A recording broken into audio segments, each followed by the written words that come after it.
ពេលវេលាដែលខ្ញុំទៅដល់អង្គការអភិសិទ្ធទឹកភ្នែករបស់ខ្ញុំនិងបងប្អូនទាំងអស់គ្នាដែលទៅដល់ទីនោះតែងតែហូរមិនដឹងខ្លួនដោយសារអាណិតក្មេងៗទាំងនោះខ្លាំងមែនទែនហាក់ជីវិតរបស់មនុស្សយើងម្នាក់ៗតែងតែជួបរឿងផ្សេងគ្នាកាលពីមុនខ្ញុំទៅដល់អង្គការអភិសិទ្ធខ្ញុំតែងតែគិតថាក្មេងៗគាត់ពិតជាទទួលរឿងអយុត្តិធម៌ច្រើនហើយជីវិតរបស់គាត់ពិតជាពិបាកខ្លាំងមែនទែនហើយក្មេងៗទាំងអស់នោះនៅក្នុងពេលបច្ចុប្បន្នគាត់ពិតជាឃើញផ្លូវពួកគាត់នឹងមានអនាគតថ្មីនិងមានការសិក្សាបានខ្ពង់ខ្ពស់គ្រប់យ៉ាងទាំងអស់នោះអ្វីដែលខ្ញុំកោតសរសើរខ្លាំងបំផុតគឺបងស្រីសមាលីដែលគាត់ជាប្រធានអង្គការផ្ទាល់តែគាត់ជាស្ត្រីម្នាក់ដែលជាចំណាយធំមួយដែលអាចជួយសង្គមបានកន្លងមកនឹងមកដល់ពេលបច្ចុប្បន្នគឺគាត់បានជួយមនុស្សបានច្រើនខ្លាំងមែនទែនចាស់ជរានិងក្មេងៗដែលជួបរងទុក្ខនិងវិបត្តិផ្លូវចិត្តពិសេសនៅក្នុងពេលបច្ចុប្បន្នអង្គការរបស់គាត់បានចិញ្ចឹមក្មេងៗនិងបណ្ដុះបណ្ដាលឲ្យរៀនសូត្រសិតតែក្មេងៗដែលគាត់ជួបវិបត្តិនៅការរំលោភបំពានគឺមានវិបត្តិផ្លូវចិត្តខ្លាំងមែនទែនដោយសារគាត់រងរឿងការរំលោភបំពានហើយធ្វើឲ្យពួកគាត់មានវិបត្តិផ្លូវចិត្តហើយបងសមាលីគាត់បានជួយក្មេងទាំងអស់នោះហើយគាត់បានបណ្ដុះបណ្ដាលតាំងពីនៅតូចរហូតដល់ពួកគាត់ធំរៀនចប់មហាវិទ្យាល័យគឺជាអ្វីដែលខ្ញុំកោតសរសើរគាត់ខ្លាំងមែនទែនតែគាត់គឺជាគំរូល្អដល់សង្គមជាតិក៏ប៉ុន្តែអ្វីដែលខ្ញុំអាចជួយចែករំលែកគាត់បានគឺខ្ញុំអាចជាចំណាយទូ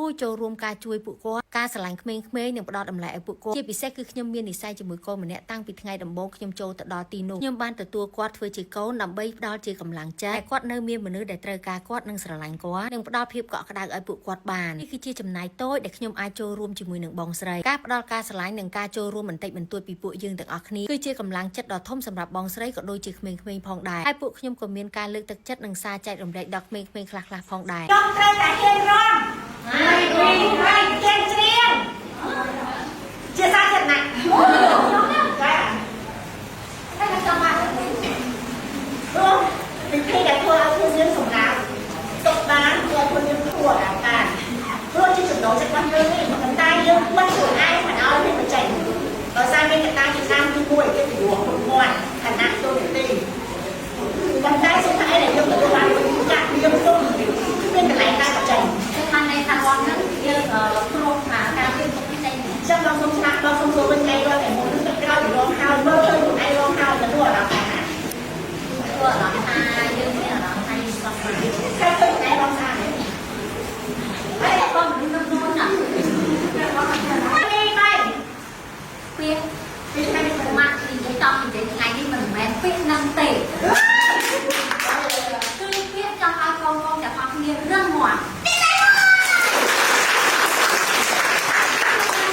អាចសម្រាប់គ្រប់យ៉ាងទៅអ្វីដែលយើងធ្វើយើងចង់ធ្វើអីក៏បានដែរអត់តែយើងពាក្យរឹងមាំចង់មាំចង់ច្រៀងចង់ធ្វើការចង់ហ៊ានចង់អីក៏បានចាំថាយើងមានពាក្យថារឹងមាំយើងអាចធ្វើបានគ្រប់យ៉ាងថ្ងៃនោះផងដែរខ្ញុំមានសារចែករំលែកជាច្រើនដល់ក្មេងៗជាមួយនឹងបងចនចាហើយក៏ដូចជាបេក្ខភាពទាំង25រូបដែលនៅក្នុងស្ថាប័នមីស្លាកម៉ូដែលខ្ញុំដឹកនាំពួកគាត់ទាំងអស់គ្នាទៅឃើញហើយក៏ដូចជាការចូលរួមដល់សង្គមខ្លះដើម្បីឲ្យពួកគាត់មើលឃើញថាការលះបង់ទៅមនុស្សជុំវិញខ្លួនគឺពិតជាមានសារៈសំខាន់ដោយសារពួកគាត់ពិតជាត្រូវការពួកយើងឲ្យលើកទឹកចិត្តនិងផ្ដល់ការស្រឡាញ់និងចំណាយពេលវេលាសម្រាប់ពួកគាត់ខ្លះនេះហើយគឺជាអ្វីដែលពួកខ្ញុំអាចផ្ដល់ពួកគាត់បានដោយការស្រឡាញ់និងការចំណាយពេលជួយដល់បងប្អូនទាំងអស់គ្នានិងក្មេងៗទាំងអស់គ្នាដែលគាត់មានវិបត្តិជាច្រើនហើយថ្ងៃនោះផងដែរខ្ញុំបានធ្វើកាទៀវឲ្យពួកគាត់ញ៉ាំបងប្អូនហើយគាត់ញ៉ាំសិតម្នាក់2 3ចាននេះហើយគឺជាក្តីសុខដែលខ្ញុំឃើញពួកគាត់ញញឹមស្នាមញញឹមពួកគាត់ក៏ដូចជាស្នាមញញឹមរបស់ពួកខ្ញុំ